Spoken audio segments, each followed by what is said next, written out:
الحمد لله رب العالمين والصلاة والسلام على أشرف الخلائق أجمعين الرسول النبي الأمي الهاشمي سيدنا وشفيعنا أبي القاسم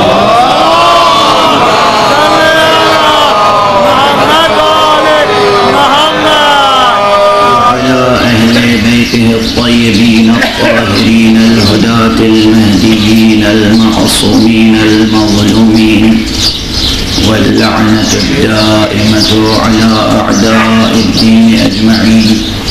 أما بعد فقد قال الله تعالى عز اسمه في محكم كتابه ومتقن خطابه. بسم الله الرحمن الرحيم.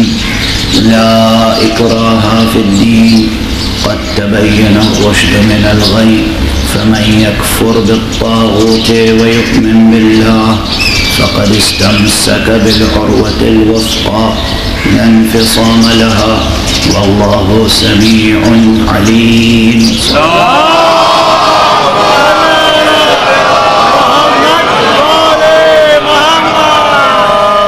برادران عزیز، قرآن حکیم کے سورہ مبارکہ بقرہ کی ایک انتہائی مشہور اور معروف آیت مسلسل آپ کے سامنے تلاوت کر رہا ہوں، جس میں ارشاد الہی ہے لا اکراہ فی الدین، دین میں کوئی اکراہ نہیں ہے.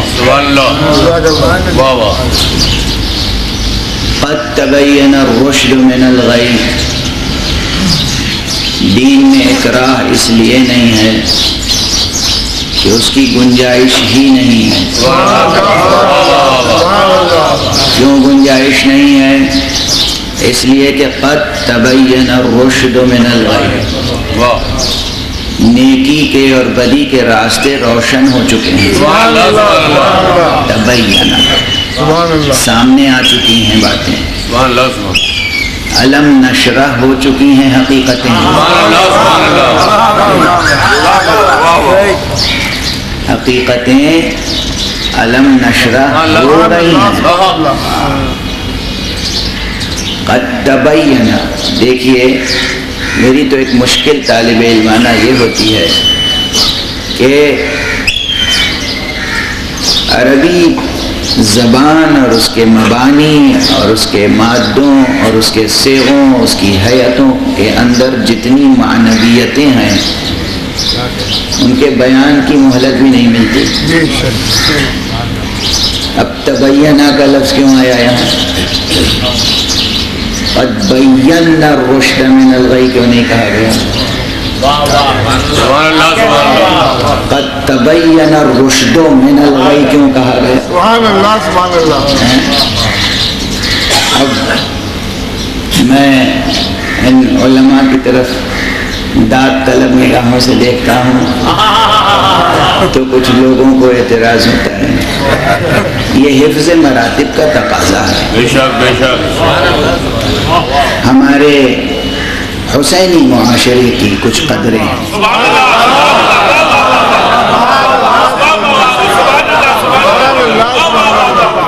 حسینی معاشرے کی کچھ قدریں ہیں اور ان قدروں میں سب سے اہمیت رکھتی ہے جو بات وہ ہے حفظ مراتب. مجلس میں جو جس رتبے کا ہو اسے وہ رتبہ دو. علم اور علماء کا احترام لازم ہے. جب مجلس میں علماء آ جائیں انہیں صدر مجلس میں بٹھاؤ. سب کا استقبال کرو مگر ان کا خصوصی استقبال کرو.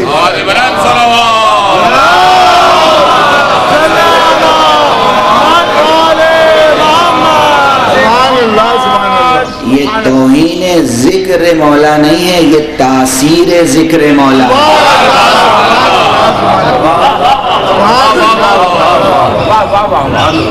کسی نے ابھی مجھے ایک سوال دیا تھا کہ جب کچھ علماء آ جاتے ہیں تو خصوصیت کے ساتھ ان کا آپ ذکر کرتے ہیں، ان کا استقبال خصوصیت سے کرتے ہیں، کیا یہ ذکر مولا کی توہین نہیں ہے؟ یہ توہین نہیں، یہ تاثیر کا اظہار ہے۔ ذکر مولا ہمیں ادب سکھاتا ہے، ذکر مولا ہمیں ایمان اور علم کی قدر سکھاتا ہے، ذکر مولا ہمیں یہ بات سکھاتا ہے کہ جب علماء آ جائیں تو ان کا خصوصی احترام کیا جائے۔ آج بھی علماء کرام تشریف فرمائیں، جناب مولانا سراج الحسن صاحب قبلہ تشریف فرمائیں، برادر عزیز جناب مولانا افتخار عابد صاحب تشریف فرمائیں، مولانا نادر عباس صاحب تشریف فرمائیں، اور علماء اور دانشور حضرات تشریف فرمائیں۔ اور ان کی موجودگی میں یہ گزارش کر رہا ہوں کہ ایک ایک کلمہ قرآن کا، اس آیت کا ایک ایک کلمہ بہت توجہ چاہتا ہے۔ بے شک قد تبین الرشد من الغی، یہ نہیں کہا گیا قد بینا الرشد من الغی، سبحان اللہ سبحان اللہ، وہاں بھی ایک زور پیدا ہو جاتا ہے۔ ہم نے نیکی اور بدی کے راستے کو نمایاں کر دیا ہے، بے شک یہاں پر یہ نہیں کہا گیا۔ دوسرے مقامات پر اس سے ملتے جلتے فقرے ہیں، ظاہر ہے کہ ہر سخن موقع ہو، ہر نقطہ مقام دار، دل کی مشیت نے جہاں جو لفظ رکھ دی ہے وہ لفظ وہیں زیب دیتی ہے۔ بے شک تو یہاں تبینہ کا لفظ ہے، یعنی رشد کا اور غی کا، نیکی کا اور بدی کا راستہ نمایاں ہو گیا ہے۔ سبحان اللہ سبحان اللہ، اس کے معنی یہ ہے کہ بات مرحلوں میں ارتقاء کے مدارج پا رہی ہے، کبھی ہم نمایاں کرتے ہیں، کبھی خود نمایاں ہوتی ہے۔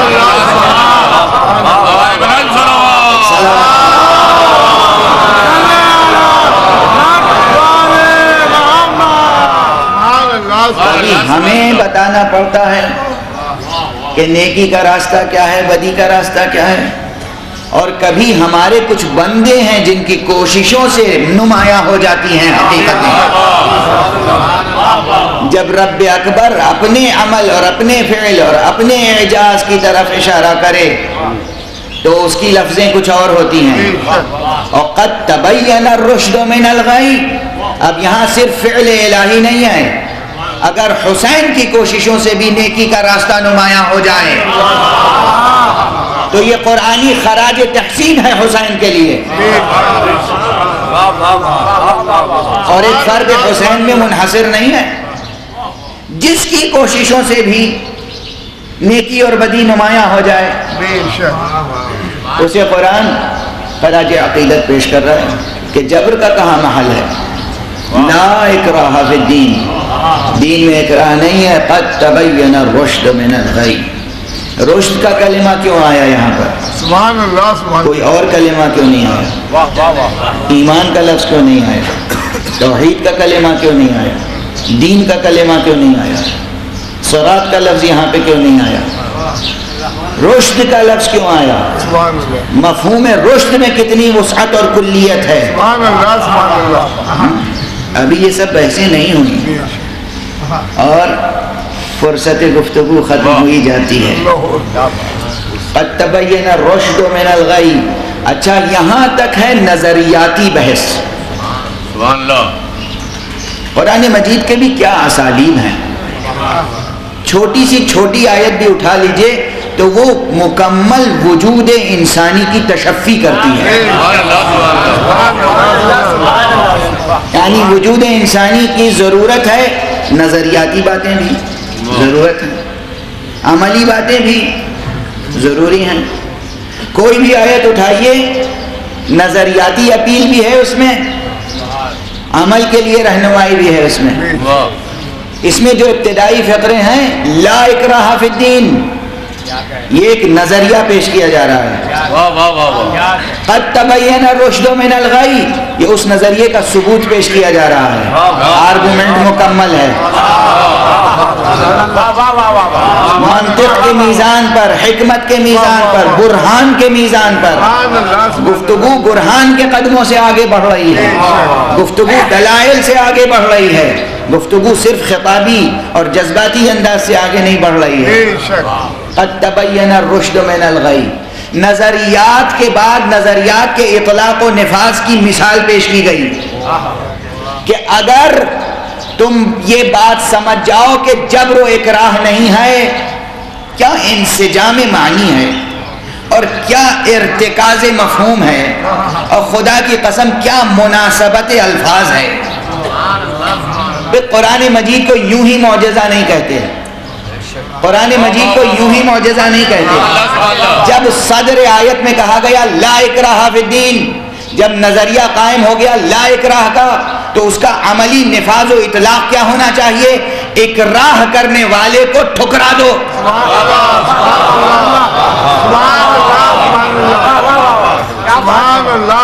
جب جبر کا کوئی دخل نہیں ہے تو سرکش کا کیا محل؟ سرکش کسے کہتے ہیں؟ طاغوت۔ طاغوت کسے کہتے ہیں؟ سرکشی کرنے والا، اپنے حد سے تجاوز کرنے والا، حدود الہی کو توڑنے والا، حقوق انسانی کو پامال کرنے والا، وہ کہلاتا ہے طاغوت۔ میں تو صفتیں بتا رہا ہوں جہاں بھی منطبق ہو جائیں۔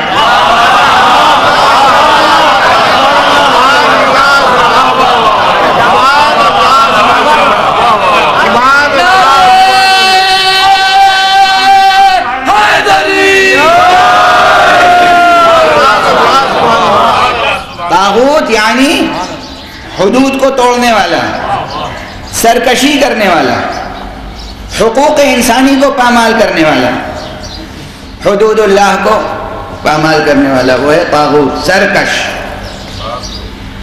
تو جو یہ کرنے والا ہوگا وہ کون ہوگا؟ جابر،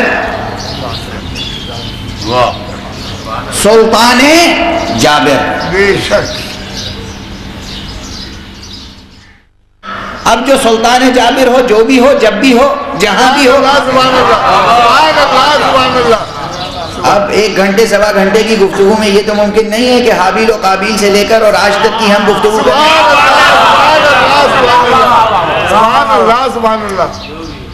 نہیں ہے ممکن نا، لیکن کلیات کی خصوصیت یہ ہوتی ہے کہ جزیات پر منطبق ہو جاتی ہیں۔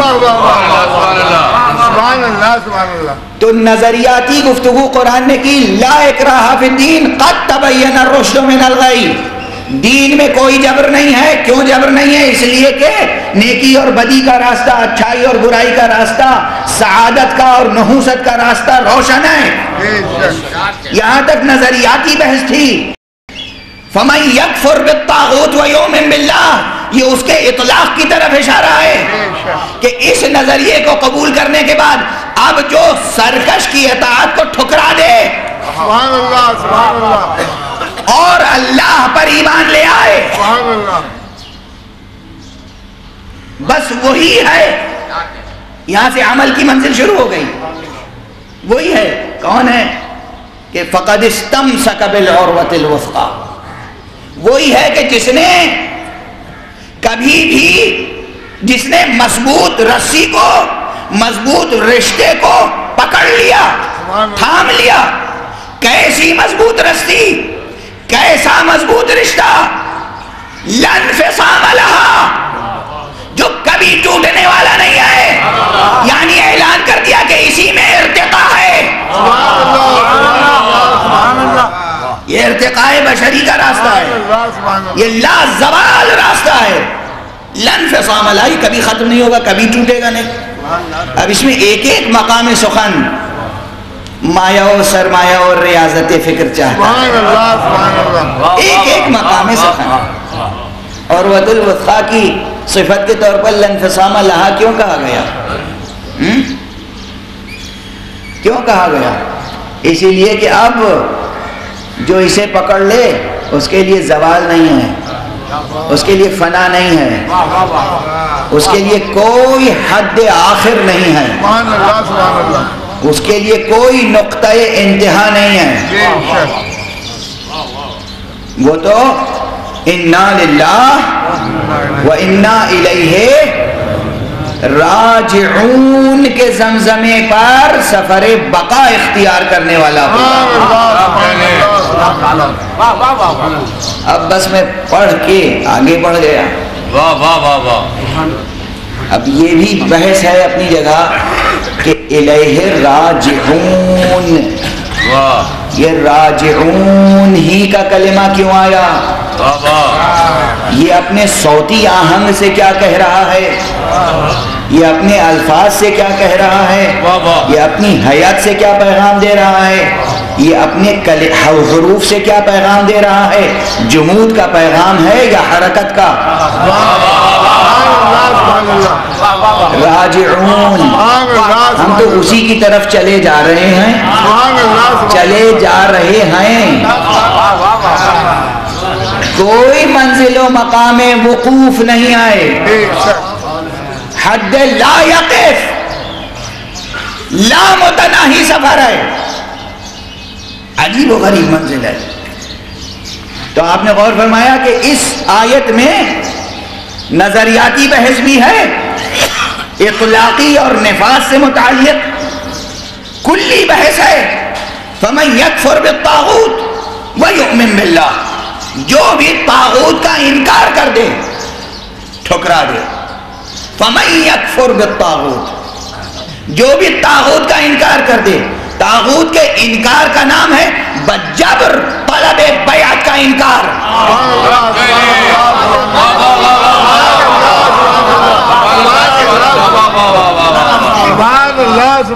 کم سے کم درجہ انکار کیا ہے؟ جتنا جبر نافذ کیا جائے اسی کے اعتبار سے ریئیکشن ہو، یہ ہے اعتدال کی راہ۔ اب آپ دیکھ لیجئے اس سیرت میں حسین کی سیرت، اس آئینے میں سرکار سید الشہداء کی سیرت دیکھیں۔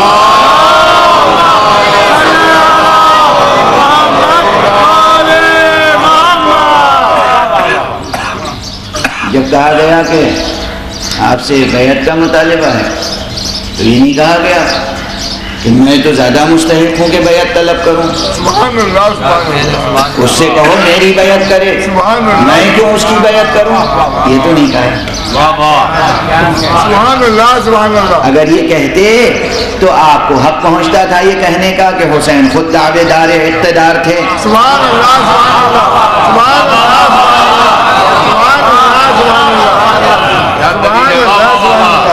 حسین کی سیرت بتاتی ہے کہ اس آیت کو اگر کسی زندہ مرقع میں دیکھنا ہو تو سیرت حسین کو دیکھو، اس لیے کہ انکار طاغوت کے بعد پرستش انا نہیں ہے، پرستش خدا ہے۔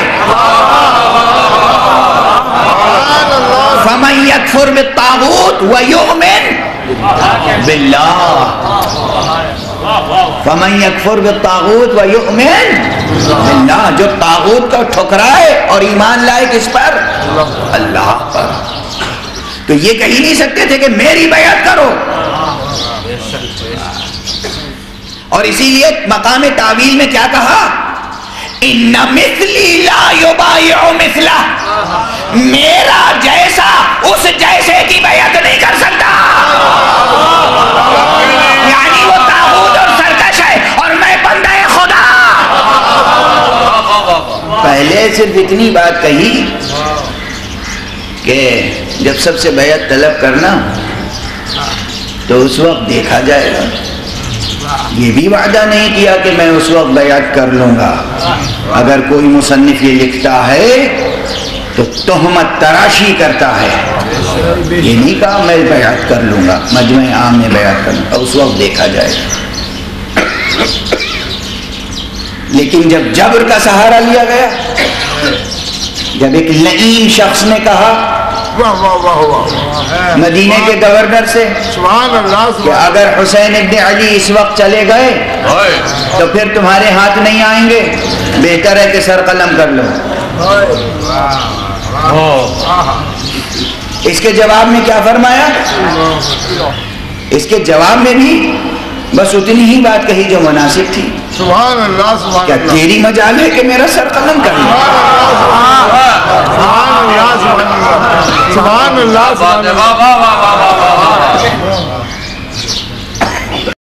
دہن عصمت سے نکلے ہوئے فقرے، چھوٹے چھوٹے جملے کیا بے پناہ حسن اور معنویت رکھتے ہیں۔ تیری مجال ہے کہ میرا سر قلم کر۔ سبحان اللہ سبحان دیکھیے ابھی میں مصائب پڑھ نہیں رہا ہوں، مگر پورا منظر یاد ہوگا نا، بس حسین کا یہ جملہ جو کان میں پڑا کسی کے، تیری مجال ہے کہ میرا سر قلم کر لے۔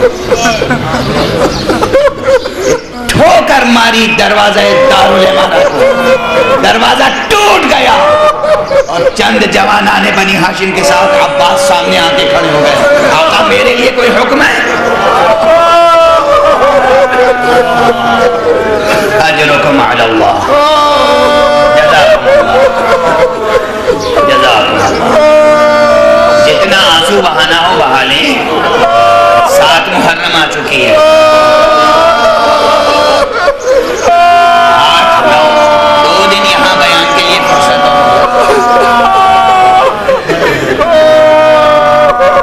ابھی میں پڑھوں گا، میرے سامنے وقت ہے، مسائل فضائل پڑھوں گا، بیان کروں گا، مگر گفتگو مربوط رہے۔ یہ کوئی ضروری تھوڑی ہے کہ آخری مجلس ہی میں بیان مسائل۔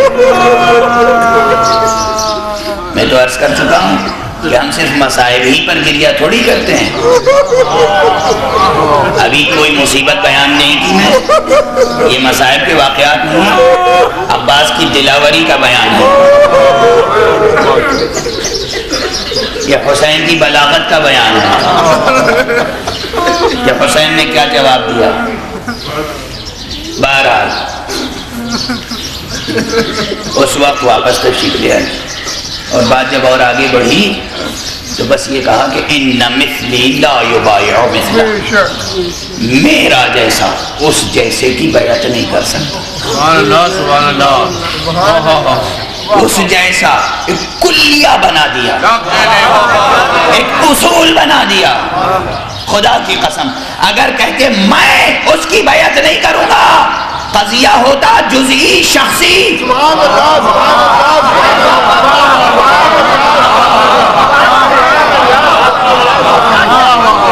حسین نے کلی قضیہ، کلی اصول قائم کر دیا اور ایسے موقع پر تاریخ کے سینے پہ یہ بات لکھوا دی کہ حسین کے اس جملے میں ماضی کی تاریخ بھی پڑھو تو صحیح کر لینا۔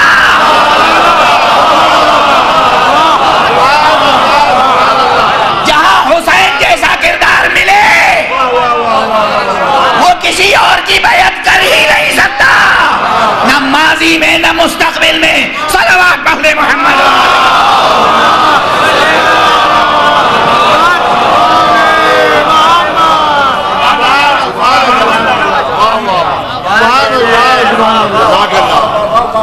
اب حسین جیسی کسی شخصیت کے لیے نہ کہہ دینا کہ بیعت کر لی تھی۔ سبحان اللہ سبحان اللہ، ان مثلی لا یبایع مثلا، اصول ہے، اصول ہے، میرا جیسا اس جیسے کی بیعت نہیں کر سکتا۔ سبحان اللہ، اس جیسے سے مراد سب سے مختصر تفسیر کرو گے، اس جیسا یعنی سرکش، سبحان اللہ سبحان اللہ، طاغوت، سبحان اللہ، اپنے حدود سے تجاوز کرنے والا، بے شک، حقوق کو پامال کرنے والا، حکم خدا کو فراموش کرنے والا، مصلحت نبی سے صرف نظر کرنے والا۔ واہ واہ واہ، سبحان اللہ سبحان اللہ، سبحان اللہ، امت کے مسائل سے بے خبر، سبحان اللہ، اپنے عیش و تعیش میں بدمست و بدہوش، سبحان اللہ سبحان اللہ، اس جیسے کی مجھ جیسا بیعت نہیں کر سکتا۔ سبحان اللہ سبحان اللہ، مجھ جیسا یعنی مجھ جیسا بندہ خدا، سبحان اللہ سبحان اللہ، مجھ جیسا بے میں کہ امانت دار حقیقت لا الہ الا اللہ ہوں، مجھ جیسا اس جیسے کی بیعت نہیں کر سکتا۔ فمن یکفر بالطاغوت ویؤمن باللہ، بے شک، پھر کیا ہے اس کا اثر، نتیجہ، ثمرہ، انعام الہی، فقد استمسک بالعروۃ الوثقی، بس سمجھو کہ جس نے یہ راہ و روش اختیار کی، طاغوت کا انکار کیا، خدا کو اختیار کیا،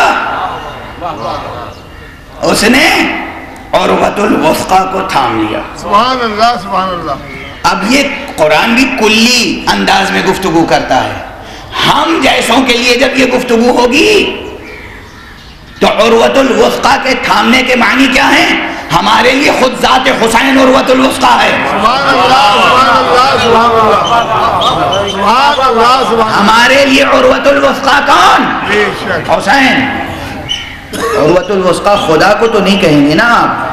سبحان اللہ سبحان اللہ سبحان اللہ سبحان اللہ۔ العروۃ الوثقیٰ یہ خدا کے اسماء حسنہ میں سے تو نہیں ہے؟ اور لفظ کیا ہے؟ استمسکا۔ استمسکا پکڑ لیا، دامن تھامنا، کسی چیز کو تھامنا۔ جب تک استمسکا کا کلمہ موجود ہے وسیلے کے فلسفے سے انکار ممکن نہیں ہے۔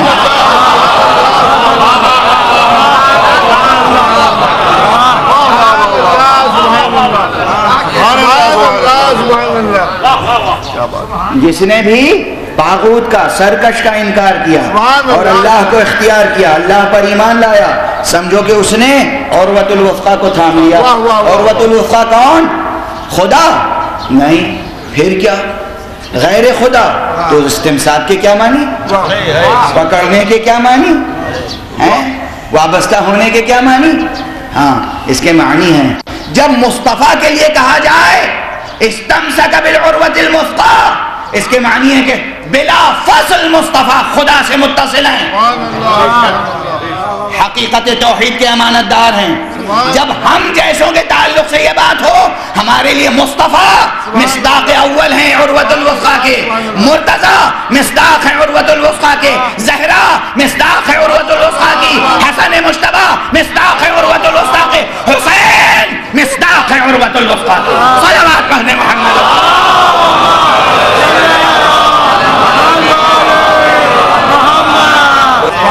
اور ہر وہ جو حسین جیسا ہو،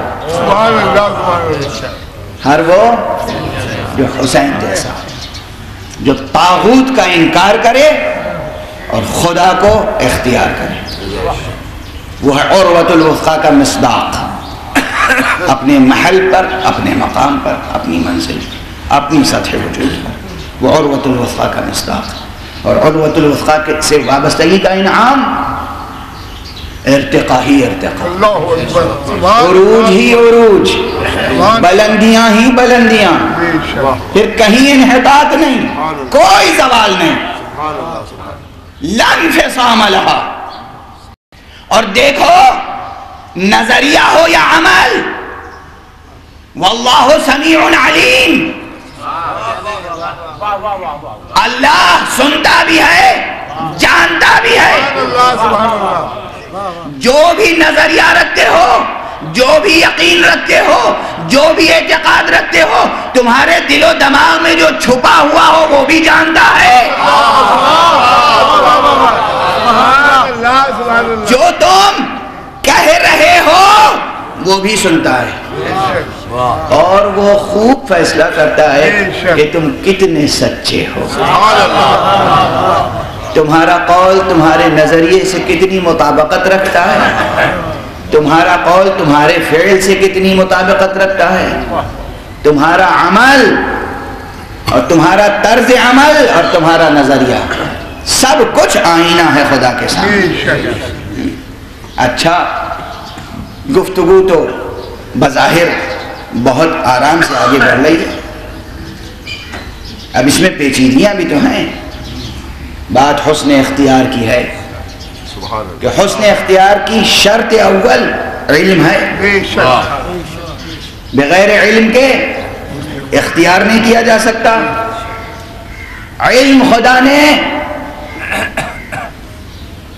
جس وسیلے سے بھی علم عطا کیا جا سکتا تھا اس کے کرم نے حسن عطا کا ثبوت دیا۔ سبحان اللہ سبحان اللہ سبحان اللہ۔ علم عطا کرنے کا ایک طریقہ یہ تھا کہ خمیر میں گوندھ دیا جائے،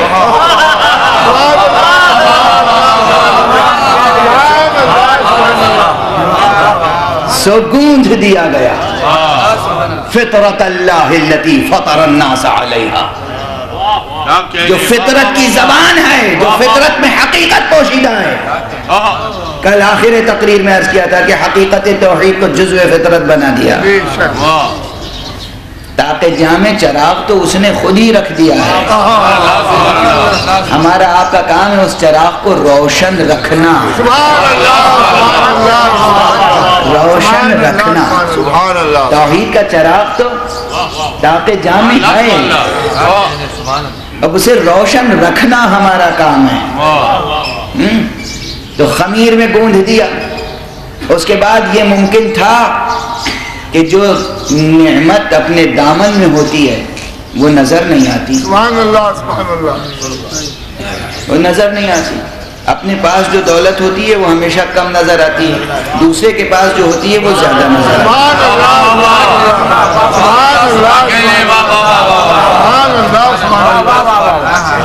یہیں سے حسد پیدا ہوتا ہے، یہیں سے رشک پیدا ہوتا ہے، یہیں سے غبطہ پیدا ہوتا ہے، اور یہیں سے انسان سرکش ہو جاتا ہے. یہیں سے انسان مختلف قسم کے کمپلیکسز کا شکار ہو جاتا ہے. تو ایک صلوات پڑھ دیجئے محمد.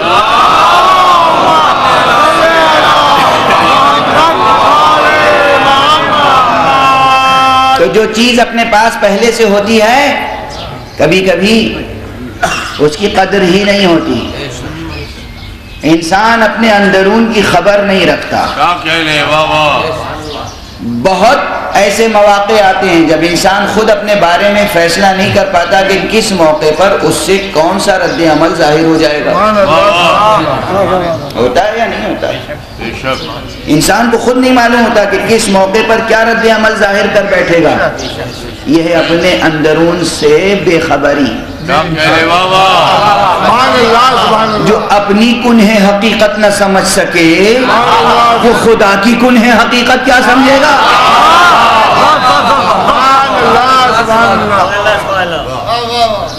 جو اپنی کنہ حقیقت نہ سمجھ سکے وہ اللہ کے مصطفیٰ بندوں کی، مرتضیٰ بندوں کی، مجتبی بندوں کی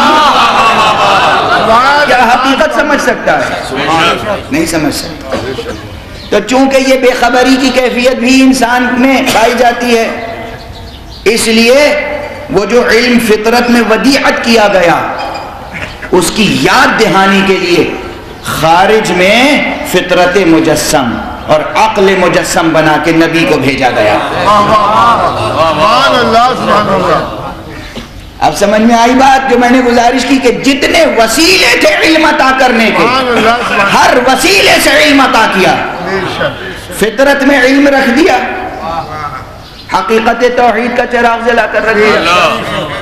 نبی بھیجے اپنی طرف سے، رسول بھیجے، اوصیاء رسول مقرر کیے، ہدایت کا نظام مکمل کیا، اور پھر پوری کائنات اس حکمت سے بنائی کہ یہ کائنات انسان کے لیے مدرسہ بن گئی. جملہ یاد رکھیے گا، اس رب اکبر نے اس کائنات کو ایسی حکمت سے بنایا ہے کہ یہ پوری کائنات ایک مدرسہ ہے. جدھر اٹھا کے دیکھو ہر منظر فطرت ایک سبق دیتا ہے. صبح کا اٹھتا ہوا سورج سبق دیتا ہے، نصف النہار پہ آنے کے بعد تپتا ہوا سورج سبق دیتا ہے، ڈھلتا ہوا زرد چہرہ سورج کا سبق دیتا ہے، چاند کی چاندنی سبق دیتی ہے، دریا کی روانی سبق دیتی ہے، گلیوں کا چٹکنا سبق دیتا ہے، پھولوں کی نکھتیں سبق دیتی ہیں. پوری کائنات ذرہ ذرہ، کوئی ذرہ کہیں سے اٹھاؤ اس کے پیچھے جہان علم چھپا ہوا ہے.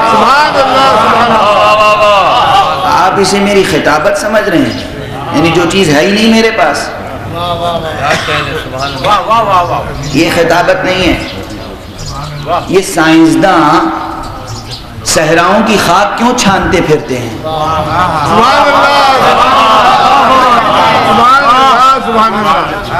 یہ سائنسداں فضا میں بے تابانہ کیوں تیرتے پھرتے ہیں؟ یہ سائنسداں چاند پر کچھ نہیں ملتا تو پتھر اٹھا لاتے ہیں. کیوں؟ انہیں یہ راز معلوم ہو گیا ہے کہ یہاں ہر ذرے کے پیچھے جہان علم چھپا دیا ہے کسی نے. جب کائنات کے ذرے ذرے کے پیچھے علم ہے، جس چیز پر نظر ٹھہرا دو، جس چیز پر آپ کی نظر ٹھہر جائے اور سوچنا شروع کر دیں آپ، وہاں سے نہ جانے کتنے حقائق سامنے آتے ہیں. تو جب ریت کے ذرے ذرے کے مطالعے کے نتیجے میں علم حاصل ہوتا ہے، درختوں کی پتیاں اور ان پتیوں کے ریشے ریشے کے پیچھے علم ہے، فضائے بسیط کا مطالعہ علم دیتا ہے. تو جب یہ چیزیں جو زبان نہیں رکھتی، احساس نہیں رکھتی، ادراک نہیں رکھتی، ان کے پیچھے علم ہے، تو ایک ایسا بشر جو ادراک بھی رکھتا ہو، احساس بھی رکھتا ہو، اس کے اندر کتنا علم ہوگا،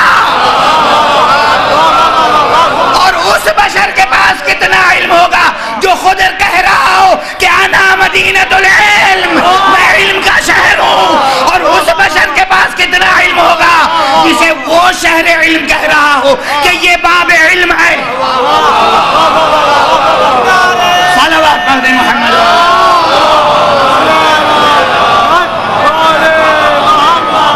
اچھا، یہ سب باتیں تو ہو گئی جس نے اس پوری کائنات کو اور اس انسان کو ایسی حکمت کے ساتھ پیدا کیا کہ ہر چیز کے پیچھے علم ہی علم ہے. وہ خود کیسا علیم ہوگا. اب سمجھو واللہ سمیع علیم کے کیا معنی ہے.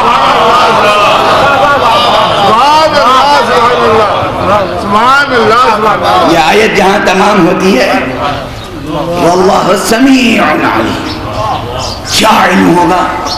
اس علم الہی کو کوئی نہیں سمجھ سکتا، کوئی نہیں سمجھ سکتا اس علم الہی. اب یہاں پر میں چاہتا ہوں کہ مسلسل جو عرض کر رہا ہوں کہ ہم سے تقاضا حسن اختیار کا ہے، مگر یہ حسن اختیار کا تقاضا بھی بإکراہ نہیں بإرشاد ہے. سبحان اللہ سبحان اللہ. یعنی علم عطا کرنے کے بعد کہا کہ اب تو بات روشن ہے نا تمہارے سامنے، اب تم اختیار کرو راستہ، ہم کچھ نہیں کہتے. سبحان اللہ سبحان اللہ. راستہ اختیار کرنے کے بعد اب جو تم جبر محسوس کرنا اسے جبر نہ کہنا، وہ تمہارے اختیار کے تقاضے ہیں.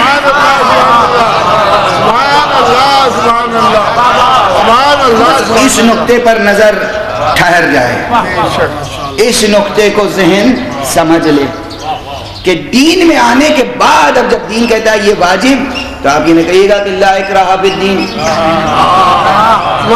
یہ حرام. صاحب آپ نے کہا تھا لا اکراہ فی الدین، کہا اس پہ ظلم نہ کرو. سبحان اللہ، میرا دل چاہتا ہے کہ میں غصب کر لوں. آپ کون ہوتے ہیں؟ لا اکراہ فی الدین، سبحان اللہ. اسے عطا کرو. نہیں، میں نہیں عطا کرتا. آپ کے کہنے سے کیوں عطا کروں؟ لا اکراہ فی الدین. یہ لا اکراہ فی الدین کا غلط استعمال ہے، یہ مفہوم نہیں ہے. اسی لیے کہا گیا، اسی مفہوم میں کہا گیا وما کان لمؤمن ولا مؤمنة اذا قضى الله ورسوله امرا ان يكون لهم الخيرة في امرهم. کسی مومن کے لیے، کسی مومنہ کے لیے اختیار باقی نہیں رہے گا اگر خدا اور اس کا رسول کسی مسئلے میں فیصلہ کر دے.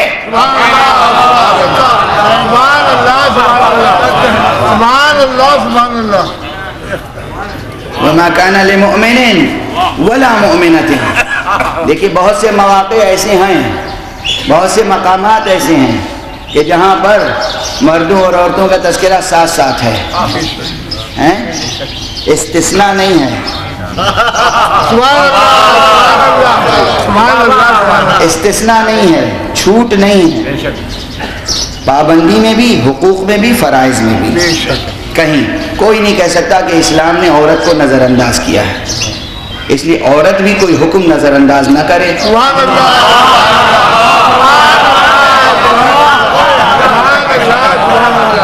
اور کوئی عورت کوئی حکم نظر انداز نہ کرے.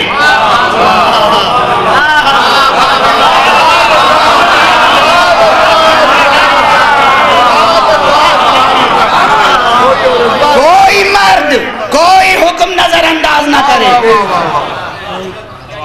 کوئی مرد کوئی حکم نظر انداز نہ کرے.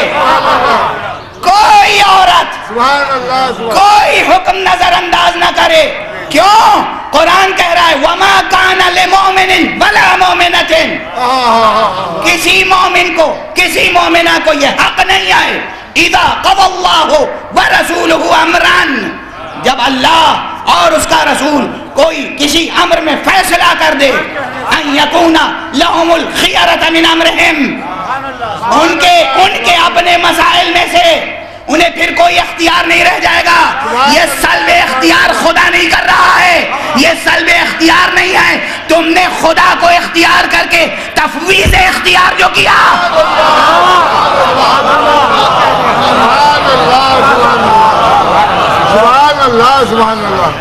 خدا نے پہلے ہی نہیں کہا مجھے مانو، وہاں کہا لا اکراہ فی الدین. خود لا الہ کہنے کے لیے لا اکراہ. خدا کیا مثالی نظام فکر ہے. لا الہ کہنے سے پہلے لا اکراہ، الا اللہ کہنے کے بعد اطاعت، بندگی، پابندی. تمہیں اللہ تو اختیار کیا ہے نا تم نے، اب جو کچھ اللہ کہے گا وہ تمہارا اختیار کردہ ہے. اور ہمارے یہاں یہ مزاج پورے دین میں ہے، پورے دین میں ہے یہ مزاج کہ پہلے اختیار دیتے ہیں اور پھر اقرار کراتے ہیں، چاہے وہ روز الست ہو. دیکھو آیہ الست کی معنویت سمجھے ہو کبھی؟ آیہ الست کی معنویت یہ ہے کہ خدا فرما رہا ہے الستو بربکم، کیا میں تمہارا رب نہیں ہوں؟ یہ نہیں ہے کہ میں تمہارا رب ہوں. خدا کی قسم یہ نہیں ہے کہ روز الست یہ کہا گیا تھا کہ دیکھو مجھے پہچان لو، آج میں نے تمہیں پیدا کیا ہے، میں تمہارا خالق ہوں، میں ہی تمہارا رب ہوں، میں ہی تمہیں رزق دوں گا. یہ اعلان ہوتا یک طرفہ، جبر لازم آتا.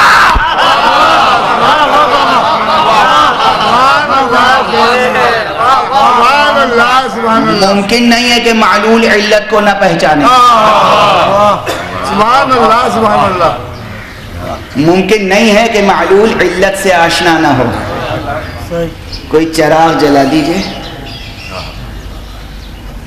اور کسی کی آنکھوں سے اوجھل ہو وہ چراغ، وہ صرف اس چراغ کی بکھری ہوئی روشنی دیکھ رہا ہو. سبحان اللہ سبحان اللہ. تو جو صرف روشنی دیکھ رہا ہے وہ اپنی عقل کی بنیاد پر یہ سمجھے گا کہ کہیں چراغ ضرور جل رہا ہے.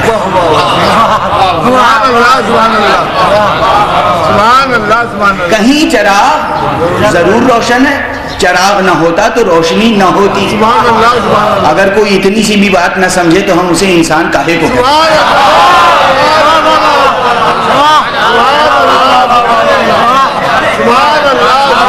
بس کہیں چراغ ہوگا جو روشنی ہے. تو یہ روشنی دیکھنے والا بلا فصل معرفت نہیں رکھتا، فصل کے ساتھ رکھتا ہے. یہاں واسطہ ہے روشنی، مگر خود روشنی کی کرنیں چراغ کو بلا فصل پہچانتی ہیں.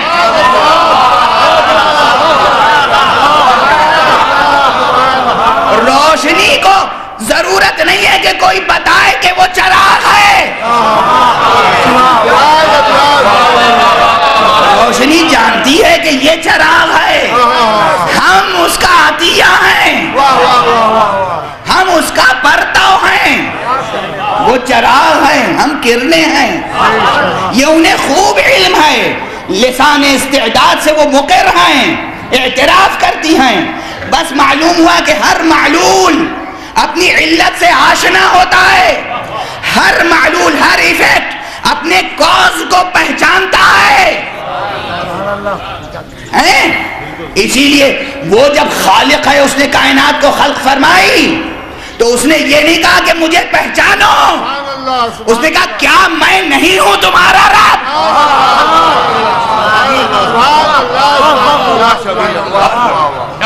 اس کی لطافت کو سمجھے آپ؟ مقام سخن کی لطافت کو سمجھے آپ؟ وہ کریم کس لہجے میں گفتگو کرتا ہے، وہ عظیم کس تواضع سے گفتگو کرتا ہے، سمجھے؟ اور جو شان اس کی ہے وہی شان اس کے رسول میں ہونی چاہیے۔ اسی لیے جب بھی رسول کوئی پیغام دے گا تو یہ نہیں کہے گا کہ میں حکم دیتا ہوں بس مان لو، کہے گا اگر تم نے نبی مانا ہے مجھے،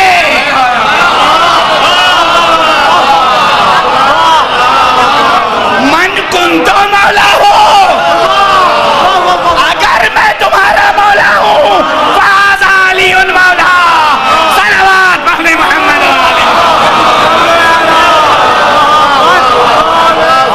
یہ ہے لا اکراہ، کوئی اکراہ نہیں، یہ نہیں اعلان ہے۔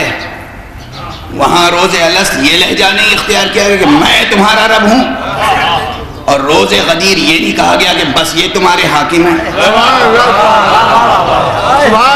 وہاں کہا گیا کیا میں تمہارا رب نہیں ہوں؟ سب نے کہا بے شک تو ہمارا رب ہے۔ یہاں کہا گیا کیا ہم تمہارے نبی نہیں ہیں؟ کیا ہم تمہارے نفوس پر تم سے زیادہ حق تصرف نہیں رکھتے؟ لفظ مولا پہ بحث ہوتی ہے کہ مولا کے معنی کیا ہیں، ہے نا؟ اچھا، کسی لفظ کے معنی اس پورے سیاق و سباق سے ہٹا کے لیے جا سکتے ہیں؟ سبحان اللہ، سبحان اللہ، سیدھی سی بات ہے۔ ایک لفظ عین ہے، عین کے کتنے معنی ہیں عربی میں؟ اب وہ جو رقیق محاورے ہیں وہ ممبر سے میں کہتا نہیں، لیکن یہ گھٹنے کی جو ہڈی ہوتی ہے اس کو بھی عین کہتے ہیں۔ سبحان اللہ، سبحان اللہ، سبحان اللہ، سبحان اللہ، اور یہ جو آنکھیں ہیں اسے بھی عین کہتے ہیں۔ سبحان اللہ، سبحان اللہ، سبحان اللہ، اور جو چشمہ حیواں ہے اسے بھی عین کہتے ہیں، اور خود چشمہ حیواں دو معنی میں استعمال ہوتا ہے، سبحان اللہ، ایک آب حیات کے معنی میں ہے، سبحان اللہ، سبحان اللہ، اور ایک دریا کا وہ کنارہ کہ جہاں جانوروں کو پانی پلایا جاتا ہے، سبحان اللہ، وہ بھی عین کہلاتا ہے۔ ایک وہ بھی عین ہے جو زمین سے چشمہ پھوٹتا ہے، وہ بھی عین ہے۔ کتنے عین ہیں؟ اور جو چیز حقیقتاً وجود رکھتی ہے، کسی کی ذات، وہ بھی عین کہلاتی ہے۔ کسی بھی حقیقت و نفس امر کی طرف اشارہ کرتے ہیں تو ہم کہتے ہیں عین بعین ہی انہوں نے یہ بات کہی، انہوں نے بعین ہی یہ کہا، یعنی من عن انہوں نے یہ کہا۔ عین کے کتنے معنی ہیں؟ اب کہیں قرۃ العین لکھا ہوا ہو، آپ کہیے اس سے گھٹنے کا مرہم مراد ہے،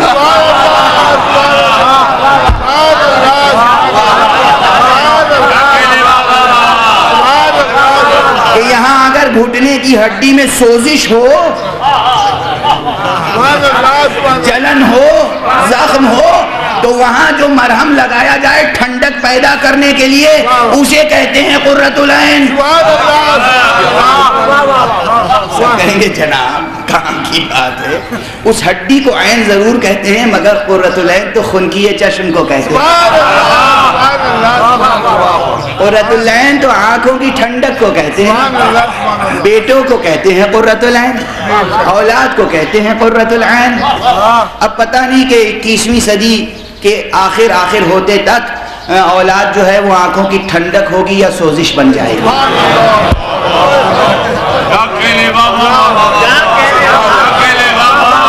اس کی فکر آپ کو کرنی ہوگی، میں تو گزرتے ہوئے کچھ کہتا چلا جاتا ہوں۔ اس کی فکر آپ کو کرنی ہوگی. جب الفاظ کے معنی یوں بدلے جاتے ہیں تو یوں بھی بدل سکتے ہیں. لیکن بہرحال کسی کا شادی کارڈ آئے اور اس میں لکھا ہو شادی میں آپ ضرور تشریف لائیں, اب آپ بحث کرنے بیٹھیں گے یہاں عین کے کیا معنی ہیں اور ڈکشنری لے آئیں. تو یہاں عین کے معنی جو ہیں وہ پتہ نہیں, سمجھ میں نہیں آتا, گھٹنے کی ہڈی ہے.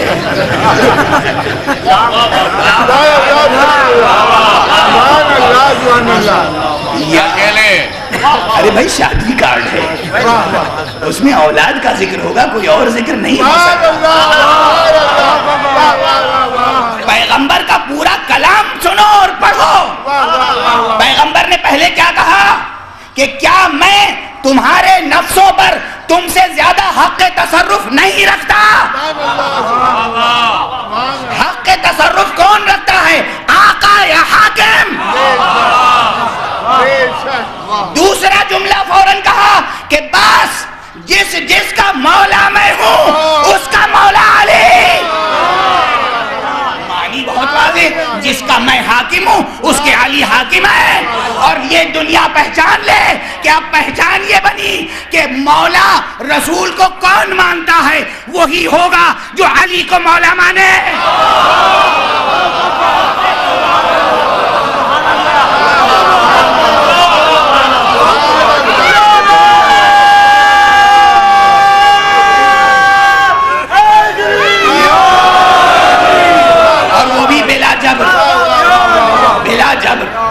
حسن اختیار کے ساتھ, علم و آگہی کی روشنی میں حسن اختیار کے ساتھ.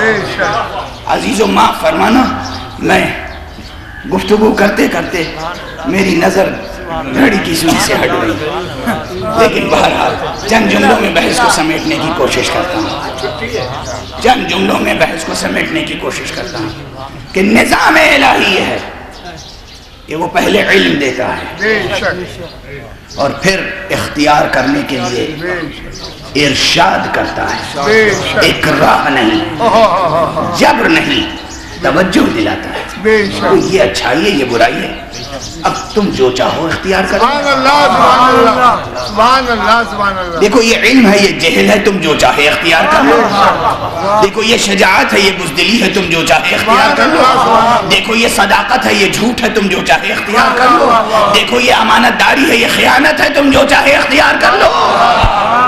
دیکھو یہ ایثار ہے اور یہ جبر و تشدد ہے, تم جو چاہے اختیار کر لو. یہ ہے مزاج دین کا, یہ ہے مزاج دین کا. اور جو دیندار ہوتے ہیں وہ ہر مرحلے پر اس حسن اختیار کو اس کے پورے فلسفے کے ساتھ آشنا کرتے چلتے ہیں. کل جس گلے ریاض نبوت کا تذکرہ تھا, اس کا بھی یہی جملہ تھا. جب اپنے بابا اور اپنے آقا اور وقت کے انسان کامل اور خلیفۃ اللہ فی الارض سرکار سید الشہداء سے یہ پوچھا کیا ہم حق پر نہیں آئے؟ کہا ہم حق پر نہ ہوں گے تو کون ہوگا؟ ہم حق پر نہ ہوں گے تو کون ہوگا؟ بس اسی سے ملتا جلتا ایک فقرہ ایک نوجوان نے اور کہا ہے.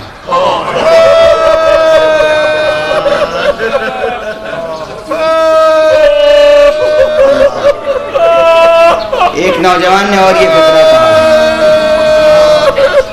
اور وہ کب کہا؟ شب عاشور. شب عاشور جب سرکار سید الشہداء نے چراغ گل کر دیے, خطبہ ارشاد فرمایا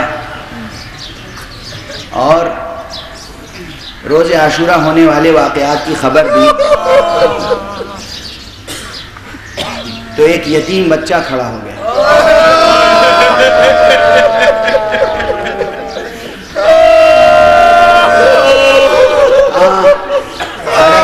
عربی میں بھی اور اردو کہ تہذیبی محاورے میں بھی 13 برس کے سن کے بچے کو بچہ کہتے ہیں،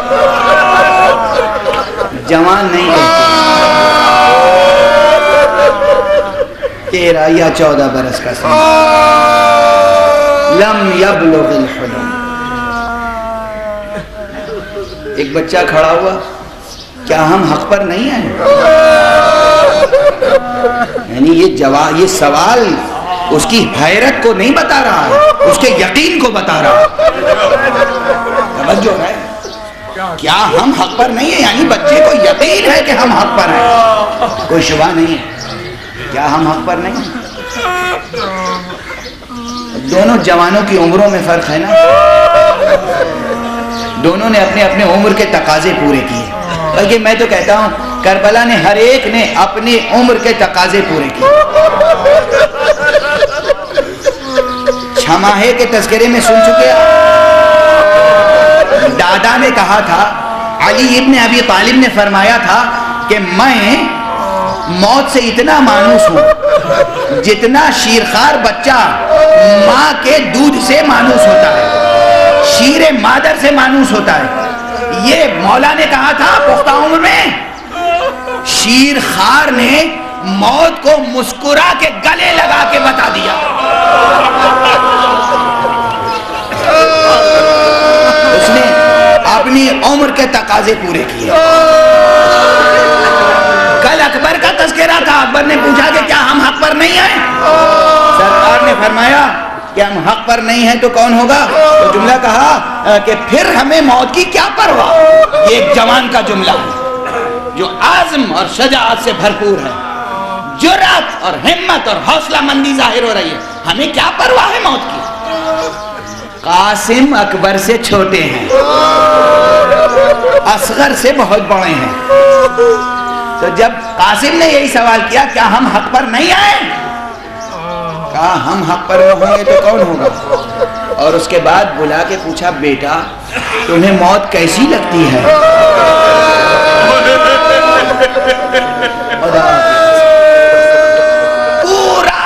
پوری کائنات کا لٹریچر ایک طرف، پوری تاریخ بشریت ایک طرف، پوری تاریخ عظیمت و دعوت و ہمت و شجاعت ایک طرف،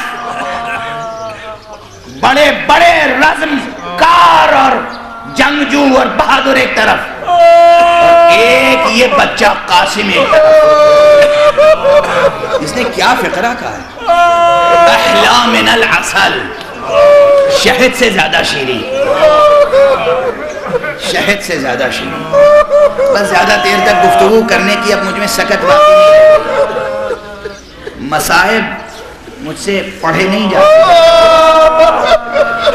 پہلے بھی کہہ چکا ہوں، مصائب پڑھنے میں مجبوری نہیں ہوتی، پہلے کچھ سوچنا پڑتا ہے،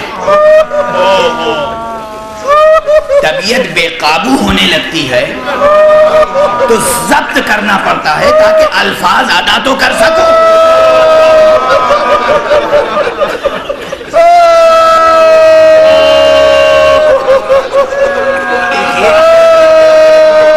میں تواضع اور انکسار میں نہیں کہتا کہ میں کوئی خطیب نہیں ہوں، خطابت کے تقاضے بہت سے مقامات پر فراموش کر جاتا ہوں۔ اکثر لوگ کہتے ہیں کہ سامنے مائک ہے لیکن پھر بھی آپ بہت بلند آواز سے کبھی کبھی کچھ کہتے ہیں، میں کہتا نہیں ہوں، طبیعت بے اختیار، طبیعت بے قابو ہو جاتی، چاہے وہ مقام فضائل ہوں یا مقام مسائل۔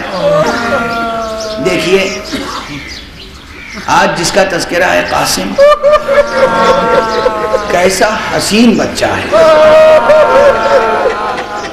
یہ عام نفسیات ہے، عام نفسیات ہے کہ دشمن جس کو سمجھتا ہے انسان یا جسے حسد کی نگاہ سے دیکھتا ہے اس کی کسی چیز کی تعریف نہیں کرتا، لیکن دشمنوں کی زبان پر ایک فقرہ آیا۔ قاسم ابن حسن جب خیمے سے برآمد ہوئے تو دشمن کے سپاہیوں نے ایک جملہ کہا، ایسا لگتا تھا جیسے چاند کا کوئی ٹکڑا نکلا۔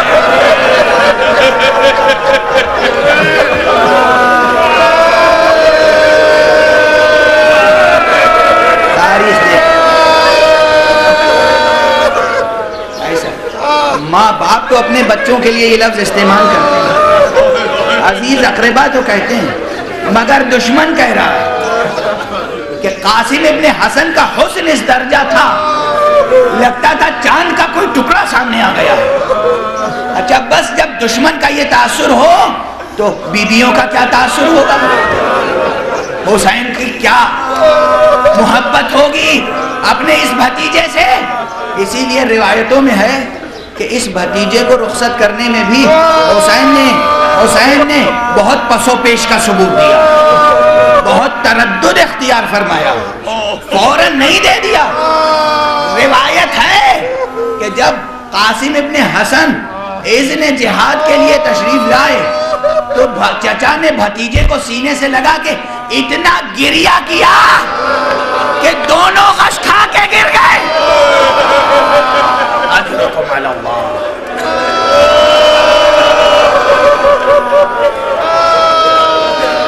یہ حسین شجاع کا گریہ ہے، دونوں غش کھا کے گر گئے۔ افاقہ ہوا، قاسم مادر گرامی کے پاس گئے، ماں کو کیا کیا تمنائیں تھی، کیا کیا آرزویں تھیں، اور ماں کو بچے کے سر پہ، بچے کی پیشانی پر صحرا دیکھنے کی تمنا ہوتی، شادی کی تمنا ہوتی۔ اس ماں کی تمنا کے لیے یہاں کچھ معاشرے میں علامتی انداز سے رسمیں جاری ہیں، وہ اپنی جگہ محترم ہیں، مگر یہاں آج ایک تبدیلی آپ کو نظر آئے گی۔ اس لیے کہ میں نے گزارش کی ہے جناب نجم الحسن جعفری صاحب سے کہ آپ ایسی مثال قائم کریں جس میں حسین کی ایک مصیبت یاد آ جائے۔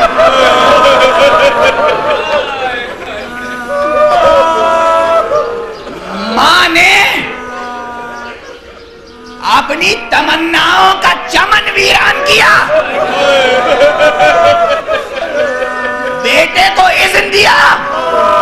جب بیٹے نے کہا کہ امو جان اجازت نہیں دے رہے ہیں، کہا بازو پر ایک تعویذ ہے، اسے کھول کے آقا کو دکھاؤ۔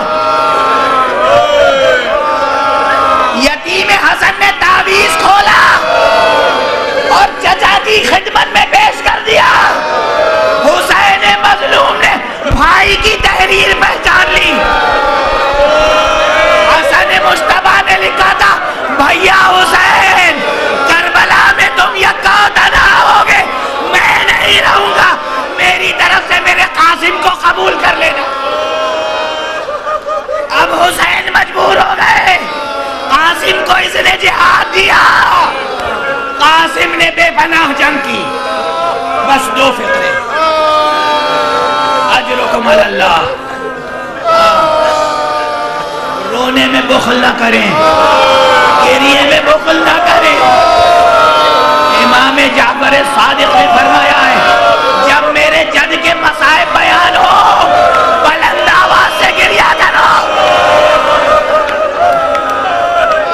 بلند آواز سے گریہ کرو۔ بس دو فقرے۔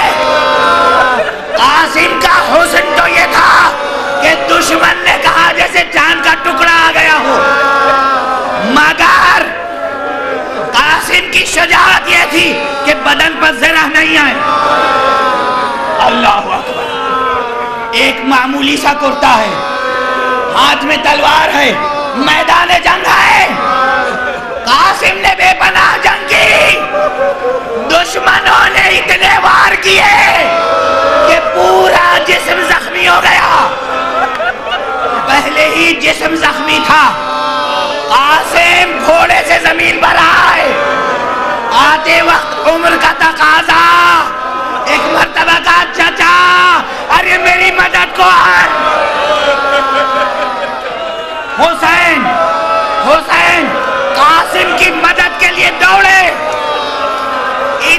فوجیں ادھر، ادھر کی فوجیں ادھر، یتیم حسن، قاسم، فروہ کا لخت جگر گھوڑوں کی ٹاپوں سے پامال ہو گیا، لاشا ٹکڑے ٹکڑے ہو گیا۔